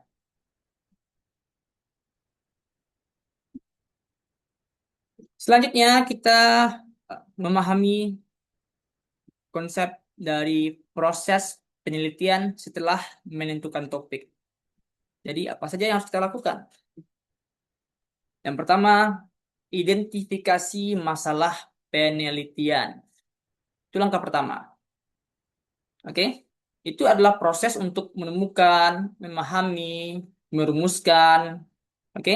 Karena masalah utama yang akan diteliti secara jelas dan harus secara spesifik. Nah, dan tujuannya adalah tujuan untuk identifikasi masalah penelitian ini. Yang pertama, untuk menentukan fokus penelitian agar penelitian ini tidak melebar dan lebih terarah. Oke. Selanjutnya menjadi dasar rumusan dari permasalahan yang ingin diteliti dengan jelas untuk memudahkan penyusunan pertanyaan penelitian dalam pembuatan hipotesis dan untuk menunjukkan urgensi penelitian karena masalah harus penting pertama-tama karena layak diteliti. Cari sumber masalah penelitian itu seperti fenomena yang nyata, oke? Contoh adanya skandal laporan keuangan, atau adanya fraud dari perusahaan. Yang kedua dari research gap yang saya jelaskan tadi, dari literature review, oke? Karena perbedaan hasil penelitian, kekurangan penelitian sebelumnya itu menjadi research gap yang akan kalian tentukan untuk mengidentifikasi masalah penelitian. Apa itu perbedaan hasil penelitian? Misalkan, di penelitian sebelumnya, si A mengatakan ini tidak berpengaruh signifikan. Oke? Atau yang B mengatakan ini berpengaruh signifikan. Oke? Nah, atau ini berpengaruh signifikan dengan arah negatif atau dengan arah positif. Berarti kan ada perbedaan hasil. Nah, itu bisa menjadi research gap kalian. Oke? Atau kekurangan dari penelitian sebelumnya, seperti yang saya bilang tadi, adanya presentasi, misalkan dari penelitian A, dia menggunakan variabel ABC terhadap variabel misalkan manajemen laba. Nah, tapi hasil dari penelitian tersebut hanya 40% berkontribusi terhadap manajemen laba. Berarti si variabel ABC itu masih belum kompleks untuk menentukan faktor adanya manajemen laba.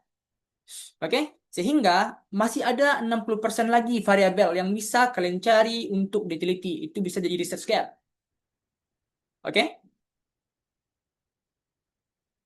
Selanjutnya, teori yang belum konsisten. Karena seperti agensi teori ya, karena tidak selalu terbukti. Hasilnya mungkin bisa berbeda-beda. Selanjutnya, adanya perkembangan zaman atau tren. Adanya contoh seperti sekarang, adanya AI. Oke? Dan lain-lain. Itu yang harus dilakukan. Selanjutnya, pastikan, langkah kedua ya, pastikan masalah tersebut dapat diteliti. Untuk memastikan masalah dapat diteliti, berarti mengevaluasi apakah masalah penelitian ini bisa diuji secara ilmiah atau tidak. Pastinya menggunakan data, menggunakan metode, dan alat analisis yang jelas. Dan mengapa langkah kedua ini penting? Untuk menghindari penelitian yang tidak bisa dilakukan. Jika penelitian ini tidak bisa dilakukan, maka jadi kalian menghabiskan waktu dan tenaga. Karena kalian harus membuat ulang, oke, penelitian yang baru. Oke? Karena beberapa masalah terlihat menarik tapi tidak memiliki data misalnya. Atau tidak bisa diukur. Akibatnya apa? Penelitian nggak bisa dilanjutkan. Selanjutnya, menjamin validasi ilmiah. Oke? Karena itu sangat penting. Karena penelitian itu harus berbasis data. Tidak hanya argumentasi-argumentasi yang kosong tanpa adanya referensi. Nggak bisa, karena semuanya harus berbasis data. Yang kedua, itu bisa diuji. Misalkan dalam tulisan itu mengatakan, oke, perilaku investor atau minat investor dalam berinvestasi di Bursa Efek Indonesia dikarenakan adanya peran dari influencer-influencer di media sosial misalnya. Benar nggak? Bisa diuji nggak gitu? Ternyata bisa misalkan dari hal tersebut karena adanya sugesti atau profit yang menjanjikan. Oke? Selanjutnya, menghemat waktu dan tenaga. Jadi ketika kalian sudah memastikan masalah tersebut dapat diteliti, ya pastinya kalian bisa menghemat waktu dan tenaga kalian dalam melakukan penelitian sejak awal. Jadi tidak perlu lagi ganti topik di tengah jalan karena prosesnya lebih efisien. Oke? Selanjutnya, langkah ketiga, benamkan diri Anda dalam masalah penelitian tersebut. Oke? Jadi dalam langkah ini kalian harus memahami masalah secara mendalam, menyeluruh, dan kritis. Bukan hanya di bagian cover atau permukaan saja. Jadi kalian harus menguasai konteks masalahnya, memahami teori yang terkait dalam penelitian yang ingin kalian lakukan, dan juga mengetahui kondisi nyata di lapangan seperti apa. Itu harus kalian pahami. Tujuannya adalah untuk memperdalam pemahaman masalah, agar saudara sebagai peneliti itu tidak hanya menghafal konsep, tapi benar-benar mengerti fenomena. Lalu menemukan sudut pandang baru dengan pemahaman yang mendalam, dan bisa menemukan insight baru. Dan juga bisa memperkuat latar belakang penelitian. Oke? Dan terakhir, mungkin menghindari kesalahan konsep ya. Karena kebanyakan orang-orang yang tidak mendalami hal tersebut, dia memiliki kesalahan konsep dalam penelitian yang dia lakukan. Langkah keempat, menyatakan hipotesis dan asumsi di awal. Oke? Kenapa hal demikian ada gitu? Kenapa harus menyatakan hipotesis dan asumsi awal? Ya, pertama, yang harus kalian pahami bahwa hipotesis itu adalah dugaan sementara ya. Dugaan sementara seperti si A berpengaruh dengan si B gitu. Tentang hubungan antara variabel. Jadi variabel itu akan diuji secara empiris. Karena hipotesis itu dugaan yang pastinya sifatnya belum pasti benar dan harus diuji dengan data. Oke? Itu adalah hipotesis. Dan asumsi awal ini adalah anggapan dasar yang dianggap benar sebagai landasan berpikir dalam penelitian. Tujuannya adalah pertama memberi arah penelitian. Karena hipotesis itu membantu untuk menentukan fokus analisis agar mengarahkan penelitian itu lebih tepat dalam pengujian data. Selanjutnya untuk menghubungkan teori dengan data hipotesis. Ya berasal dari teori atau hasil penelitian sebelumnya. Dan selanjutnya mempermudah analisis. Ya, dengan hipotesis pastinya analisis menjadi terstruktur dan tidak random. Karena dengan adanya hipotesis praduga sementara itu, kalian bisa mencari hasil penelitian berdasarkan yang telah diduga tersebut atau dari hipotesis tersebut. Makanya hipotesis itu sangat diperlukan dalam penelitian ilmiah. Selanjutnya memilih variabel empiris. Variabel empiris ini adalah variabel yang dapat diukur ya secara nyata menggunakan data. Jadi bukan hanya konsep teoritis saja. Pastikanlah variabel empiris ini sudah pernah digunakan sebelumnya juga. Sehingga kalian punya referensi. Tidak salah arah. Oke? Tujuannya apa gitu? Agar bisa diukur. Karena penelitian harus berbasis data, angka, serta indikator yang jelas. Yang kedua, agar bisa dianalisis. Oke? Karena variabel empiris itu memungkinkan adanya data-data dalam bentuk angka yang bisa digunakan dengan analisis regresi misalnya. Atau analisis statistik misalnya. Oke? Dan agar hasilnya valid. Karena variabel yang jelas itu pasti hasilnya lebih akurat. Dan langkah keenam, pilihlah metode penelitian. Oke, untuk hal ini, metode penelitian ini adalah cara atau pendekatan ilmiah yang digunakan untuk mengumpulkan, mengolah, dan menganalisis data. Ya, gunanya untuk menjawab masalah penelitian dan juga menguji hipotesis. Oke, seperti yang tadi, metode kuantitatif, metode kualitatif. Dan mengapa hal itu penting untuk dilakukan? Ya, pastinya ini untuk menentukan kualitas hasil penelitian. Karena metode yang tepat itu akan menghasilkan data yang valid. Itu yang paling penting, menghasilkan data yang valid. Kalau data nggak valid, ya berarti adanya cheating atau fraud yang tidak dianjurkan dalam melakukan penelitian ilmiah. Dan juga memberikan hasil yang dapat dipercaya. Selain itu, oke, juga tepat untuk menyesuaikan dengan tujuan penelitian. Apa itu? Seperti menentukannya dengan metode kuantitatif, kualitatif, di mana metode kuantitatif menguji hipotesis, atau metode kualitatif yaitu memahami fenomena yang terjadi, oke? Dan juga mempermudah analisis, karena metode yang sesuai itu memudahkan pengolahan data, oke? Dan juga menghindari kesalahan analisis. Jadi adik-adik mahasiswa semua harus paham tentang hal tersebut dalam menentukan apa yang harus dilakukan dalam melakukan metode penelitian.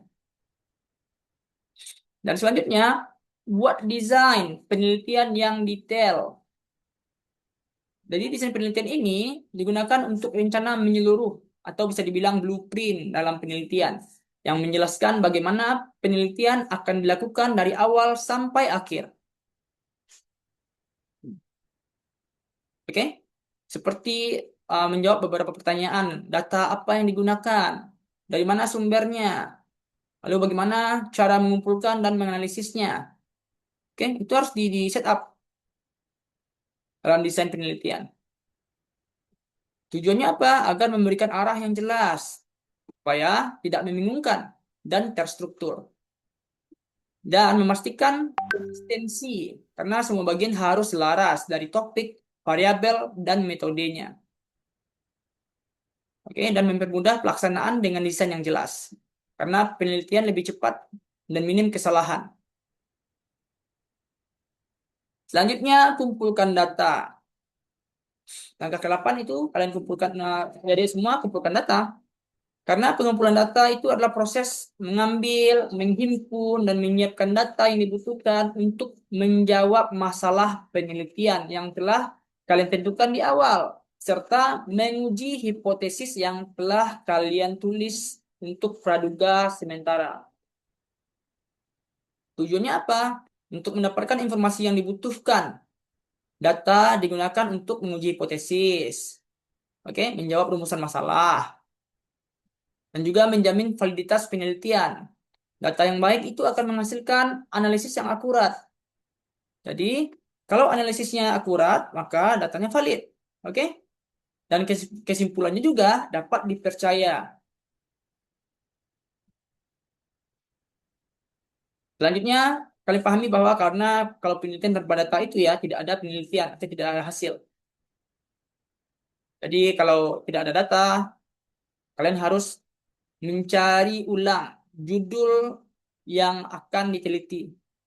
Karena data itu sangat penting untuk menentukan hasil dari penelitian. Oke? Karena penelitian ilmiah itu tidak bisa hanya menggunakan kata-kata saja. Oke, atau opini-opini saja tanpa adanya hasil, tanpa adanya data yang bisa diuji. Oke? Karena semua hasil itu harus diuji. Selanjutnya adalah langkah 9, analisis dan interpretasikan data. Untuk analisis data, itu adalah proses mengolah dan menguji data menggunakan teknik statistik atau metode tertentu untuk menjawab hipotesis. Jadi, banyak hal yang bisa digunakan untuk analisis data. Dan juga interpretasi data yaitu proses... Di mana ya karena naikan iya mas Halo?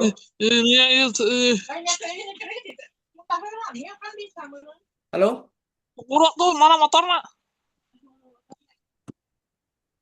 Ini siapa nih? Berisik Sania ya? Hehelah.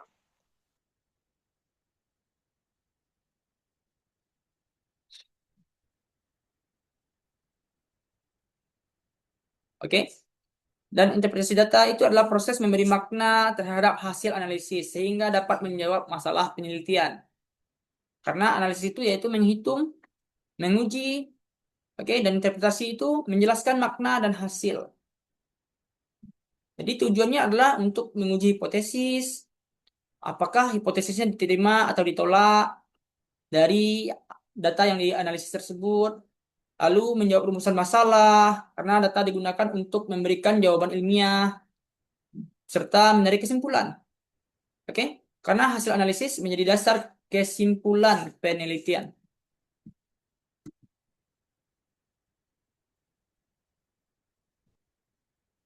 Oke?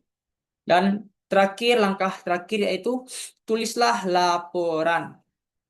Menulis laporan penelitian ini adalah proses menyusun seluruh hasil penelitian ke dalam bentuk tulisan ilmiah yang sistematis, logis, dan dapat dipahami.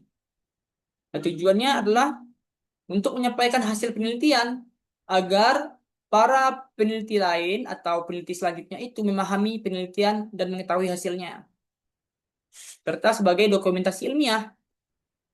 Oke? Untuk arsip akademik, untuk referensi bagi peneliti lain, dan juga untuk bentuk pertanggungjawaban sebagai akademik, sebagai bukti penelitian yang telah dilakukan, sebagai syarat kelulusan, atau lain-lainnya.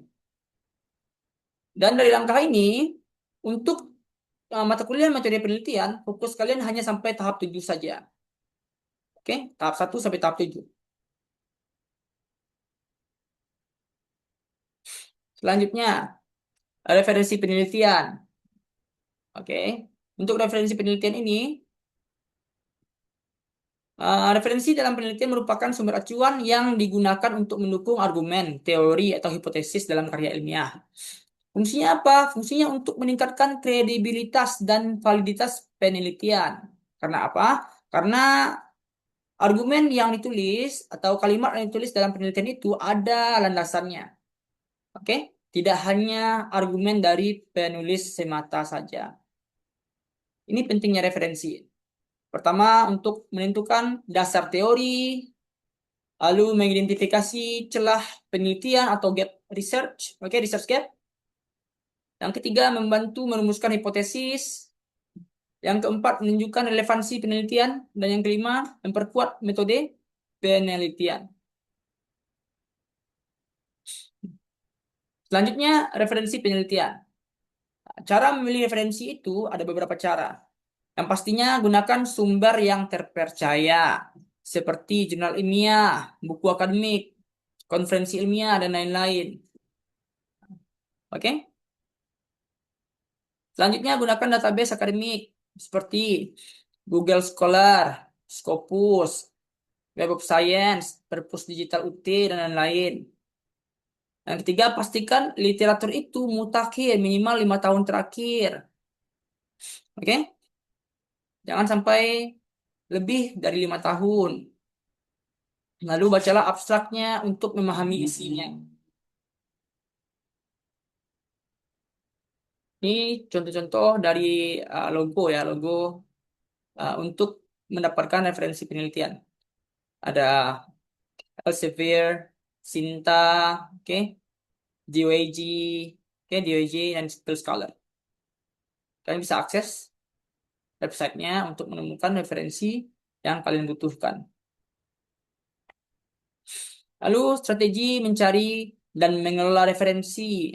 Gunakan kata kunci yang spesifik saat mencari literatur. Misalkan misalkan kalian mau meneliti tentang return saham, ya tulis saja return saham kata kunci tersebut. Maka akan muncul berbagai macam penelitian tentang return saham. Setelah kalian mendapatkan referensi, ambil satu-satu, lalu baca baik-baik. Baca yang mungkin pahami abstrak dan kesimpulannya. Oke?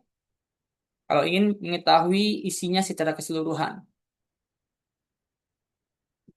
Lalu catat dan kelola sumber dengan tools seperti Mendeley and Notes. Kalau kalian belum mengerti tentang ini, bagaimana menggunakan tools tersebut, cari tahu. Bisa nonton YouTube, oke? Bisa cek di TikTok mungkin, oke? Cara menggunakan aplikasi. Tapi kalau kalian nggak paham-paham, ya terpaksa harus mencatatnya secara manual. Harus pahami bagaimana dasar atau pola yang sudah ditentukan dalam struktur penulisan.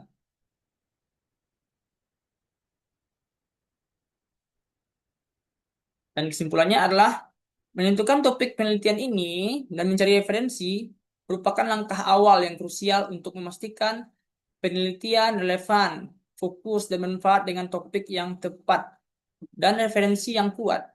Jadi peneliti dapat menemukan celah penelitian serta memberikan kontribusi yang nyata. Dan ingat, penelitian bukan sekedar tugas akademik, tetapi kesempatan untuk memberi solusi dan meninggalkan jejak pemikiran bagi masa depan. Oke? Baiklah, sejauh ini ada pertanyaan? Ada dari mahasiswa semua? Apakah ada pertanyaan? Tugas satu dikumpulkan kapan ya maksimal? Hari Minggu maksimum ini. Jadi kalian punya waktu 2 hari lagi untuk mengerjakan tugas satu.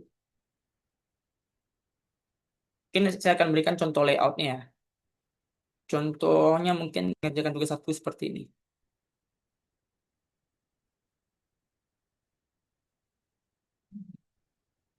Sebentar.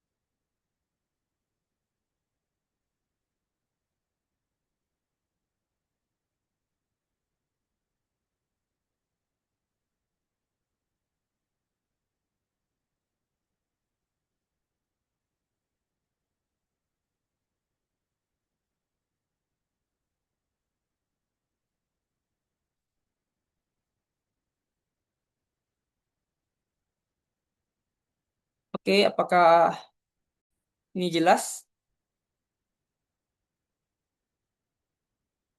Halo? Halo? Iya, Pak. Jelas ya? Ini pertama, Jelas, Pak. ini coba Jelas, Pak. apa topik penelitiannya, terus judul proposal yang ingin kalian teliti apa gitu. Setelah kalian tentukan judul proposal, lalu tulis rumusan masalah. Apa rumusan masalah yang ingin kalian tahu? Oke? Seperti contoh ini, bagaimana pengaruh pemberian subsidi dari judul ya. Ingat, rumusan masalah ini dari judul ambilnya. Judulnya kan analisis pengaruh kebijakan subsidi pupuk organik lokal terhadap kesejahteraan ekonomi dan ketahanan pangan petani pada skala kecil di desa Ngaglik, Kecamatan Bulukerto. Oke? Nah, ini rumusannya. Bagaimana pengaruh pemberian subsidi pupuk organik lokal yang diterapkan di Desa Ngaglik, Kecamatan Bulukerto, Kabupaten Wonogiri, Provinsi Jawa Tengah. Soal keduanya apa? Bagaimana pengaruh pemberian subsidi pupuk organik lokal pada kesejahteraan ekonomi petani pada skala kecil di Desa Ngaglik, Kecamatan Bulukerto, Kabupaten Wonogiri, Provinsi Jawa Tengah. Yang ketiganya, bagaimana pengaruh pemberian subsidi pupuk organik lokal terhadap ketahanan pangan petani pada skala kecil di Desa Ngaglik, Kecamatan Bulukerto, Kabupaten Wonogiri, Provinsi Jawa Tengah. Yang keempat, apa faktor yang menghubungkan antara pemberian subsidi pupuk organik lokal dan kesejahteraan ekonomi serta ketahanan pangan petani pada skala kecil di Desa Ngaglik untuk Kecamatan Bulukerto, Provinsi Jawa Tengah. Ini adalah rumusan masalah. Nah, tujuannya, oke, ingat, tujuannya itu harus sesuai dengan si rumusan. Nih, jadi untuk mengetahui implementasi kebijakan subsidi di Desa Ngaglik. Yang kedua, bagi para petani Desa Ngaglik, kecamatan, oke, menjadi lebih paham tentang pentingnya subsidi pupuk, bla bla bla. Lalu bagi petani selanjutnya, sini, ini manfaat ya. Ini tujuannya di atas. Yang kedua, untuk mengetahui dampak kebijakan subsidi pupuk organik lokal terhadap kesejahteraan ekonomi petani. Yang ketiga, untuk mengetahui dampak kebijakan subsidi pupuk organik lokal terhadap ketahanan pangan petani. Yang keempat, untuk mengetahui faktornya menghubungkan antara pemberian subsidi pupuk. Itu adalah contoh tujuannya. Nah, seperti yang saya bilang, tujuan ini berhubungan dengan rumusan. Jadi rumusan, berapa rumusan? Oke, segitu juga tujuan. Lalu apa manfaatnya? Pertama, manfaat bagi pemerintah, bagi para petani, bagi para peneliti selanjutnya. Ini manfaatnya. Jadi apa yang harus kalian tulis? Pertama, di judul proposal. Yang kedua, rumusannya apa? Oke. Yang ketiga, apa tujuannya? Yang keempat, manfaat penelitian. Setelah itu, baru masuk ke sini. Alright. Mencatat, membaca, merangkum, dan mencatat referensi yang udah kalian temukan dari 5 artikel terbaru yang tidak lebih dari 5 tahun dan buku-buku. Nah, ini contohnya. Bikin tabel seperti ini. Merangkum, mencatat 5 referensi artikel. Pertama artikel dulu. Oke? Apa indikatornya artikel, terus apa judulnya gitu. Oke? Yang pertama judul, yang kedua nama penulisnya siapa dari si artikel ini, lalu nama artikelnya apa, di mana dipublishnya, apakah di jurnal Agro Nusantara, jurnal Pertanian, jurnal Ilmiah, oke. Lalu volume, nomor penerbitannya, tulis, oke. Nah, kalau bisa lengkap ya. Terus tahun terbitnya kapan, lalu bikin rangkuman, oke. Jurnal satu, sebuah penelitian yang dilakukan di desa bla bla bla. Jurnal 2, jurnal 3 sampai jurnal 5. Setelah itu baru buat yang terakhir ini kerangka proposal, judul, daftar isi, ringkasan, bab 1. Oke? Ada pertanyaan?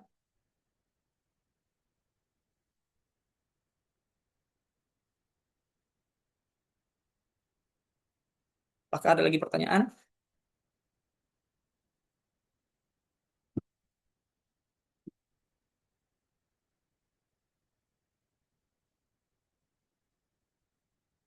Lalu bagaimana cara mencari referensi? Mencari referensi itu cek aja Google, Google, right? Habis itu Google Scholar buka, uh, buka Scholar, Google Scholar. Ini. Oke, cek. Misalkan apa? Kalian ingin cari return saham misalnya. Return saham. Ini. Banyak nih faktor-faktor yang mempengaruhi return saham. Apalagi return on asset, return on equity, and earning per saham, oke, berpengaruh terhadap return saham. Lalu pengaruh faktor fundamental terhadap return saham, pengaruh kinerja keuangan terhadap return saham. Jadi banyak referensi yang bisa kalian baca. Carilah yang 5 tahun terakhir. Contoh ini nih 2018 udah nggak layak, 2020 sudah nggak layak, oke, sudah nggak bisa digunakan. Cari yang terbaru. 2023 nih bisa jadi referensi. Buka, oke?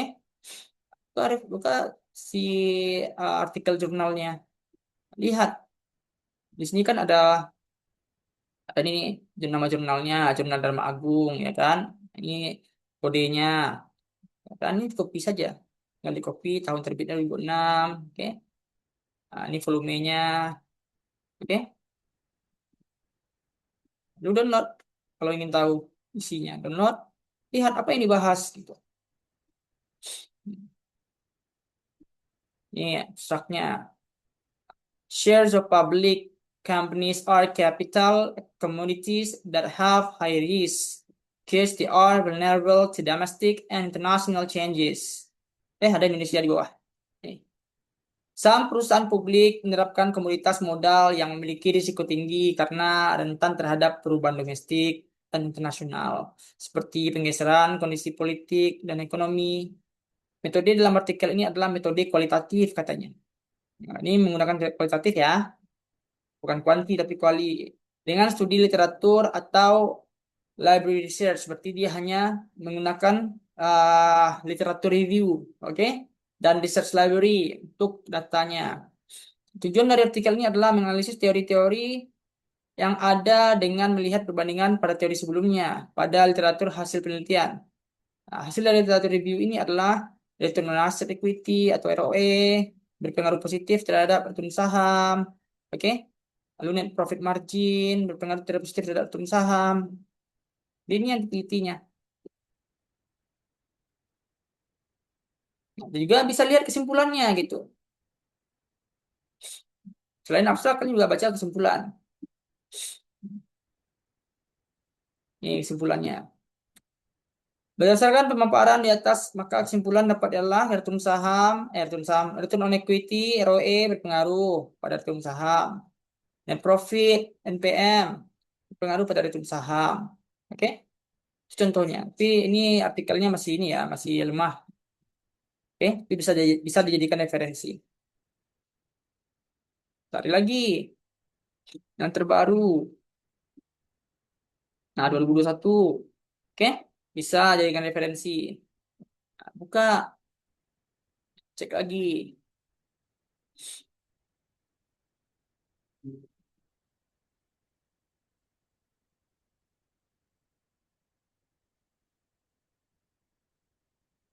Oke, contohnya. Literatur review, pengaruh inflasi dan leverage terhadap profitabilitas dan return saham. Abstraknya lebih kompleks ya. Sini pertama dikatakan bahwa tujuan penelitiannya adalah untuk mengetahui apakah ada pengaruh dari inflasi dan leverage terhadap profitabilitas dan return saham. Dan untuk mengetahui kemampuan profitabilitas dalam memediasi pengaruh inflasi dan leverage terhadap return saham. Oke? Lalu, penelitian ini merupakan penelitian studi kepustakaan di mana data diperoleh dari berbagai sumber pustaka terpercaya seperti Google Scholar, Science Direct katanya, Springer, dan lain-lainnya. Dan hasil dari penelitian ini ditemukan bahwa pertama, inflasi berpengaruh negatif dan signifikan terhadap return saham. Kedua, leverage berpengaruh negatif dan signifikan terhadap return saham. Ini hasilnya. Oke, ada 7.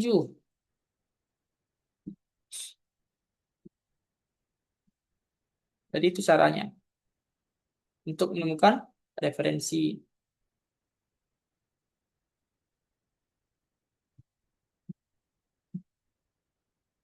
Oke, ada lagi pertanyaan?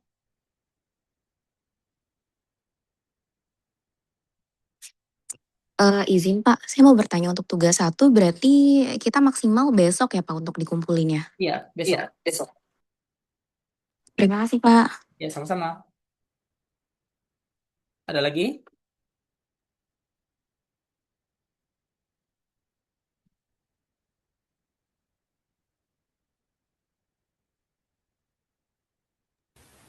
Pak, maaf, kalau untuk penelitian yang memerlukan surat izin penelitian, itu gimana ya Pak pengurusannya? Memerlukan surat izin penelitian?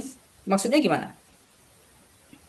Misalkan saya ingin meneliti di dinas perizinan ya Pak, apakah Mm-mm. harus sebelumnya harus menyiapkan surat izin penelitian dulu Oh, gitu. untuk Mungkin, meneliti di sana, apa mungkin bagaimana? survei dulu. Kalian coba eh Syahmi ke kantor dinas apa tadi? Dinas Perizinan. Dinas Perizinan. Coba pergi ke dinas perizinan dulu. Jika datanya bisa diminta, oke, maka tidak perlu untuk surat izin penelitian. Oke, Hmm, kan terkadang ada iya, penelitian itu yang hasilnya itu sangat ini ya sensitif ya. Oke, kalau dia ketika kamu iya. mengajukan permintaan data ke kantor dan si pihak yang pemberi itu akan mencek dulu judulnya. Ini judulnya sensitif nggak gitu. Nah, sensitif itu dalam arti kata Hmm, apakah nanti akan memunculkan asumsi yang merugikan kedinasan tersebut nggak gitu. Kalau biasanya kalau aman-aman saja dia akan berikan, tapi kalau nggak dia minta ini dulu surat perjanjian gitu, surat dari kampus bahwa penelitian itu hasilnya tidak akan di apa namanya ya dijagalah kerahasiaannya gitu. Oke, maka mintalah ke pihak UT surat untuk melakukan penelitian. iya, Oke. Nah, tapi kalau pengen pengen aman ya minta aja di UT supaya pas nyampe di iya, kantor kantor kedinasan tersebut jadi bisa minta minta datanya. Tapi ada juga beberapa kantor yang nggak mau ya ngasih data meskipun ada surat penelitiannya. Nah, bagaimana caranya? Caranya ya harus cari pendekatan personal, pendekatan sosial. Carilah karyawan yang bekerja di situ, oke? Lalu berusaha untuk apa namanya berkomunikasi dengan baik. Nah, supaya apa? Supaya mudah mendapatkan data, oke? hmm, iya. Ada lagi Pak, pertanyaan?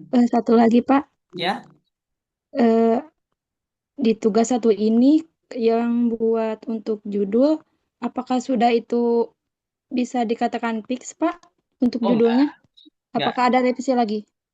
Kalau judul nggak akan direvisi gitu. Cuman yang direvisi nanti adalah rumusan masalahnya, tujuannya gitu. Judul nggak, cuman yang dikerjakan dalam metodologi penelitian ini belum pasti akan dilakukan pada karil ya. Oke, pada research nanti. Oke, nanti tergantung dosen pembimbing. Jadi dosen pembimbing kalian maunya apa gitu. Apakah maunya kalian melakukan kualitatif, melakukan kuantitatif. Oke? Ya Jadi baik Pak. ya di bagian Terima kasih metodologi Pak. sama-sama. Jadi di bagian metodologi penelitian ini hanyalah dasar saja untuk membuat kalian paham apa yang harus dilakukan gitu sebelum melakukan penelitian supaya nggak salah arah. Oke? Jangan nanti ketika sudah masuk ke karir kan, oke, masuk ke ini penelitian tesis atau skripsi, jadi pas pengerjaannya malah salah-salah gitu. Datanya nggak ada, oke, datanya nggak valid, oke, variabelnya tidak bisa di apa namanya eh, cari hasilnya, ditentukan angkanya gitu. Jadi banyak faktor-faktor yang membuat peneliti tidak bisa untuk melanjutkan penelitian karena faktor-faktor internal dari penelitian tersebut. Ada lagi pertanyaan? Oh ya mungkin ini ya, absennya ditulis di WhatsApp grup aja. Karena nanti Zoom meetingnya saya akan end, jadi akan hilang. Bagus ditulis di ini aja WhatsApp group. Ada lagi Baik, pertanyaan? Pak. Apakah ada lagi pertanyaan? Pak, Duda itu bukan di 4 Mei, Pak. Saya kira Apa? di Tuton di 4 Mei untuk tugas 1. Oh, 4 Mei ya, berarti 4 Mei. Oke, berarti diperpanjang. Sesuaikan dengan ini, apa Tuton, jadwal di Tuton aja, di e-learning. Kalau dia minta 4 Mei, ya berarti 4 Mei. Oke, Terima kasih, Pak. ya sama-sama. Ada lagi pertanyaan?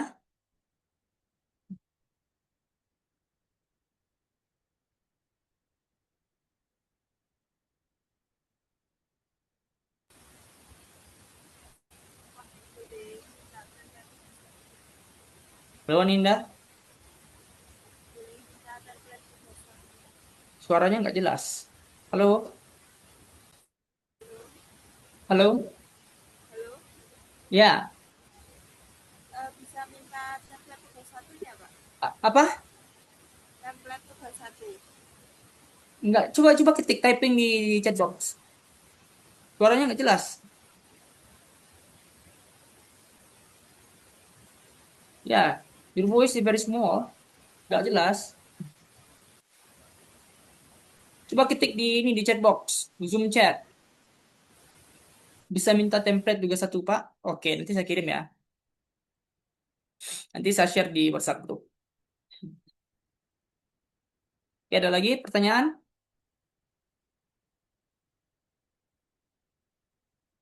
Udah clear ya? All good?